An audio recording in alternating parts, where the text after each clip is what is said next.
बिस्मिल्लाहिर्रहमानिर्रहीम। अस्सलामुअलैकुम वरहमतुल्लाहि वबरकातुहू। प्यारे दोस्तों, आज के वीडियो में हम पेश करने जा रहे हैं एक ऐसा वाक़या जिसे सुनकर आप हैरत में पड़ जाएंगे। ये वाक़या है एक अल्लाह वाले का और एक खूबसूरत ईसाई लड़की का। इस वाक़े को मुकम्मल तौर पर समझने के लिए वीडियो को आखिर तक ज़रूर देखिए। प्यारे दोस्तों, एक अल्लाह वाले नेक बुजुर्ग थे। एक बार का जिक्र है कि वो सफ़र की गर्ज से ईसाइयों की बस्ती के करीब से गुजर रहे थे। उस बस्ती के ऊपर सलीबें लटक रही थीं। थोड़ी देर के बाद वो एक तरफ होकर असर की नमाज अदा करने के लिए वज़ू करने लगे तो वहाँ पर उनकी नज़र एक लड़की पर पड़ गई। वो लड़की नहायत ही खूबसूरत थी। शेख साहब के दिल पर वो लड़की छा गई। शेख साहब का सीना वहीं इल्म से खाली हो गया। बहुक्म खुदा शेख साहब से हर चीज़ छीन ली गई। अपने मुरीदों से कहने लगे कि जाओ, वापस चले जाओ, मैं यहाँ इधर ही रहूँगा। ये बात सुनकर उनके मुरीदों ने रोना शुरू कर दिया। कहने लगे, शेख साहब आप क्या कर रहे हैं? प्यारे दोस्तों, ये वाक़या उन बुज़ुर्ग का है जिनको 1,00,000 हदीसें याद थीं, कुरान पाक के हाफिज़ भी थे और सैकड़ों मसाजिद उनके दम कदम से आबाद थीं। उन्होंने कहा कि मेरे पल्ले अब कुछ नहीं रहा, मैं जो तुम्हें कह रहा हूँ बस तुम वही करो, तुम लोग वापस चले जाओ। शेख साहब उस बस्ती की तरफ चल पड़े जिस बस्ती की तरफ वो लड़की गई थी। वहाँ जाकर उन्होंने लोगों से पूछा कि ये लड़की कहाँ की रहने वाली है। लोगों ने बताया कि ये लड़की यहाँ पर एक बड़े शख्स की बेटी है।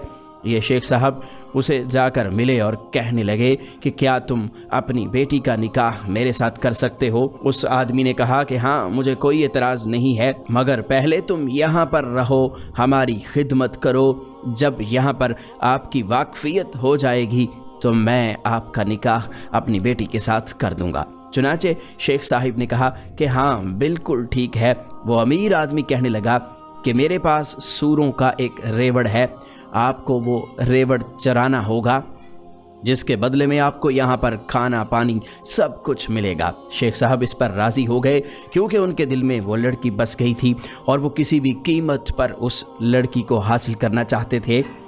शेख साहब कहने लगे कि हाँ मैं आपकी खिदमत करूँगा। शेख साहब सुबह के वक़्त सूअर लेकर निकलते, सारा दिन उन्हें चराते, शाम को वापस आते। शाम को आकर वो इस कदर थक चुके होते कि उन्हें कुछ ना सूझता, बस वो बिस्तर पर लेटकर नींद की आगोश में चले जाते।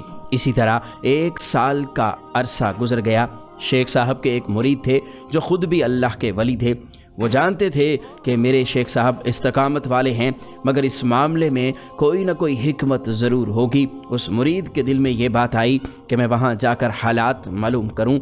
चुनांचे वो मुरीद उस बस्ती की तरफ चल पड़ा। जब बस्ती में पहुँचा, वहाँ पर जाकर लोगों से पूछा कि हमारे शेख साहब किधर हैं। लोगों ने हाथ के इशारे से बताया कि इस तरफ जंगल में चले जाओ, वहाँ पर वो सूअर चरा रहे होंगे और तुम्हें वहीं पर मिल जाएंगे। जब वो मुरीद वहाँ पर गया तो क्या देखता है कि शेख साहब जिस असे के साथ जुमे का खुतबा दिया करते थे, उसी असे का इस्तेमाल करते हुए सूरों को चरा रहे हैं। वो मुरीद उनके करीब चला गया और पूछा कि हज़रत आप तो कुरान के हाफिज़ हैं, आप बताइए कि क्या आपको कुरान याद है?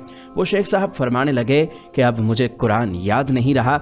उस मुरीद ने फिर पूछा कि हज़रत कोई एक आयत भी आपको याद है? वो शेख साहब सोचने लगे और कहने लगे हाँ मुझे एक आयत याद है। फिर शेख साहब ने वो आयत पढ़कर सुनाई, व तुइज़्ज़ु मन तशाउ व तुज़िल्लु मन तशाउ, जिसका तर्जुमा ये है कि अल्लाह ताला जिसे इज़्ज़त देना चाहे उसे कोई जलील नहीं कर सकता और जिसे ज़िल्लत देना चाहे उसे कोई इज़्ज़त नहीं दे सकता। प्यारे दोस्तों, यूँ तो शेख साहब पूरा कुरान भूल चुके थे, उन्हें सिर्फ एक ही आयत याद रही थी जो उनके हाल से ही ताल्लुक़ रखती थी। मुरीद रोने लग गया, रोते रोते बेहोश हो गया।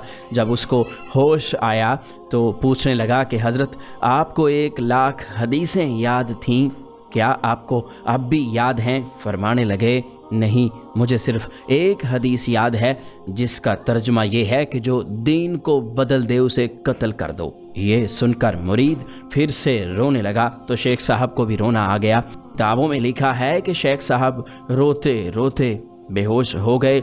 जब होश आया तो कहा कि ऐ अल्लाह, मैं आपसे ये उम्मीद तो नहीं करता था कि मुझे इस हाल में पहुंचा दिया जाए। वो शेख साहब रो भी रहे थे और ये फिक्र बार बार कर रहे थे। इसी दौरान अल्लाह ताला ने शेख साहब को तौबा की तौफीक बख्श दी। उन्होंने तौबा की तो अल्लाह ताला ने उनकी तमाम चीज़ें उन्हें वापस लौटा दी। वो पहले वाली कैफियत में वापस आ गए। फिर बाद में मुरीद साहब ने पूछा कि ये सारा मामला कैसे हुआ। शेख साहब फरमाने लगे कि मैं बस्ती के पास से गुजर रहा था, मैंने वहाँ पर सलीबें लटकती हुई देखी तो मेरे दिल में ख्याल आया कि ये कैसे कम अक्ल लोग हैं, ये कैसे बेवकूफ़ लोग हैं जो अल्लाह के साथ किसी को शरीक ठहराते हैं। अल्लाह ताला ने मेरी इस बात को पकड़ लिया। अल्लाह ताला फरमाने लगा कि ऐ शेख, तुम अपनी अक्ल पर घमंड करते हो, अपनी अक्ल पर गुरूर करते हो कि तुम्हारा ईमान तुम्हारी अक्ल की वजह से है, मेरी रहमत की वजह से नहीं। ये तुम्हारा कमाल नहीं है, ये सब कुछ मेरा कमाल है। तुम्हें अब तक जो ईमान पर बाकी रखा हुआ है वो मेरे ही कमाल की वजह से है। अल्लाह ताला ने ईमान का वो मामला मेरे सीने से निकाल दिया और कहा कि अब देखते जाओ कि तुम अपनी अक्ल पर कितना नाज करते हो। तुमने ये लफ्ज़ क्यों इस्तेमाल किया?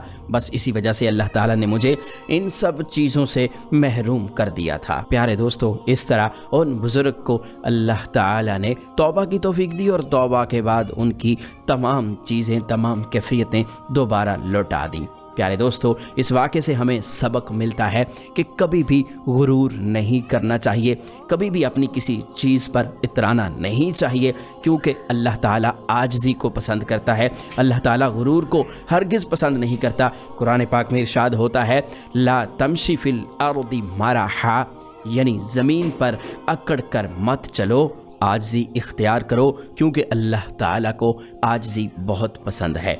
प्यारे दोस्तों, उम्मीद की जाती है कि ये वीडियो आपको अच्छी लगी होगी। इस वीडियो को लाइक कीजिएगा, शेयर कीजिएगा और मज़ीद इस्लामिक वीडियोस के लिए आप हमारा चैनल यूनिवर्सल इन्फो सब्सक्राइब ज़रूर कर लीजिएगा। हम मिलते हैं जल्द ही एक नई वीडियो के साथ। अपना बहुत सा ख्याल रखिएगा। अल्लाह निगहबान।